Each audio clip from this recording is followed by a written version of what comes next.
জয়গুরু বন্ধুরা, আমার চ্যানেলে বিউটি কিচেনে আপনাদের সবাইকে স্বাগত। আজকে আমি আপনাদের রান্না দেখাবো কই মাছ দিয়ে লাউয়ের তরকারি। দেখুন বন্ধুরা, এখানে আমি কই মাছ এই যে গোটা জ্যান্ত নিয়ে এসেছিলাম, আমি কেটে ধুয়ে ভেজে রেখেছি।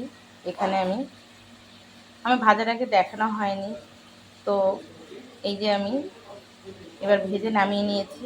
আর এদিকে লাউ বসিয়ে দিয়েছি, লাউ একটা আলু কেটে দিয়েছি। তো মাছের তেলের উপরেই আমি লাউটাকে দিয়েছি কাঁচা লঙ্কা চিড়ে। এবার লবণ হলুদ এবারে নেড়ে চেড়ে আমি জল দিয়ে দেবো। দেখুন এখানে আমি লাউ আর ছোট্ট একটা আলু কেটে দিয়েছি, একটু ঘন হবে গায়ে মাখা। চিংড়িতে তো লাউ খাইছে, সবাই খায় বা আপনারাও খেয়েছেন, কিন্তু কই মাছ দিয়ে লাউ সচরাচর খুব কমই খায়। তাই আজকে কই মাছ দিয়ে আমি লাউ করছি।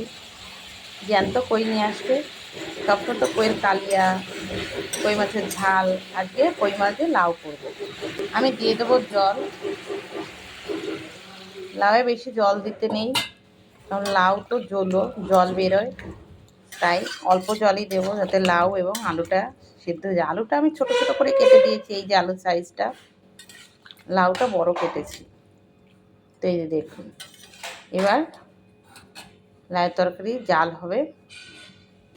এখানে দেখুন কয়েকটা এই যে জ্যান্ত একদম কইগুলো দেখেছেন, সাইজ সুন্দর একদম সাইজ কইয়ের, যেমন কইগুলো বেশ সাইজে ভালো আর এবং জ্যান্ত দেখেছেন, মাথা কাছে পুরো রক্ত। দেশি কই, এটা হাইব্রিড কই না। হাইব্রিড কই খেতে একদম ভালো লাগে না। তো এই যে দেখুন, আপনাদের তো আমি ভাজা দেখিয়েছি, আমি এখানে কেটে এই ধুয়ে রেখেছি, তাই এটা দেখিয়ে নিচ্ছি। ওই কই এই যে আবার এই যে কয়েকটা ভেজে নিয়েছি, দেখেছেন। দেখুন লাউ কিন্তু সিদ্ধ হয়েছে। আর লাউয়ের তরকারি কিন্তু এভাবে যতটা ঘন, এইভাবে নাড়বেন ঘন ঘন, তাহলে লাউটা একদম গায়ে থেকে ভেঙে যাবে আর তরকারি বেশ ঘন হবে। না লাউয়ের তরকারি তরকারি জল বেরোয় লাউ থেকে শুধু, তাই এভাবে যত নাড়বেন তত ঘন হবে। আর ঘন হলেই কিন্তু লাউয়ের তরকারি খেতে স্বাদ। এভাবে নাড়তে হবে ঘন ঘন। আমার কিন্তু তরকারি হয়েও এসেছে, লাউয়ের তরকারি হতে বেশি সময় লাগে না। তরকারি দেখুন হয়ে গেছে, এবার আমি নামিয়ে নেব। এই যে মাছ আছে, এই মাছের ভিতরে আমি তরকারিটা নামাবো।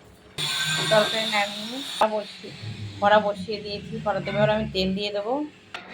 তেল গরম হয়েছে, ধোঁয়া বেরিয়ে গেছে, দিয়েছি শুকনো লঙ্কা, দিয়েছি দুটো তেজপাতা। আমি কিন্তু লাউয়ে রাঁধুনি ফোড়ন খাই, আপনারা কে কে খান জানি না, কিন্তু আমি লাউয়ে এই যে রাঁধুনি ফোড়ন দিচ্ছি। অনেকে রাঁধুনি চেনে, অনেকে চেনে না রাঁধুনি। লাউয়ে সবসময় রাঁধুনি দিলে লাউ তরকারি জিরে দিলে আরও জল হয়ে যায়, তাই রাঁধুনি লাউয়ে দিতে হয়। শাক পাতার তরকারি লাউয়ে। এবার আমি তরকারি দিয়ে দেবো। আমি তরকারি দিয়ে দিয়েছি, দেখুন।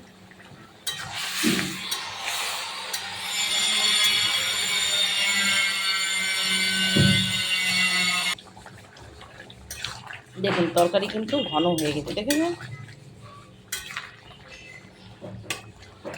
এবার আমি নামিয়ে নেবো তরকারি। দেখেন কি সুন্দর ঘন হয়ে গেছে, নাড়তে নাড়তে তরকারি হয়ে গেছে। এবার নামিয়ে নেব। দেখুন আমি তরকারি নামিয়ে নিয়েছি। কই মাছ দিয়ে লাউ, এভাবে কিন্তু আপনারা করে একবার খেয়ে দেখবেন। লাউ দিয়ে কই মাছ কিন্তু ভালোই লাগে। তো আমার এই রেসিপিটা যদি ভালো লেগে থাকে, তাহলে please please please like share comment করতে কিন্তু ভুল করবেন না। সাবস্ক্রাইবটা করে দেবেন। জয় গুরু।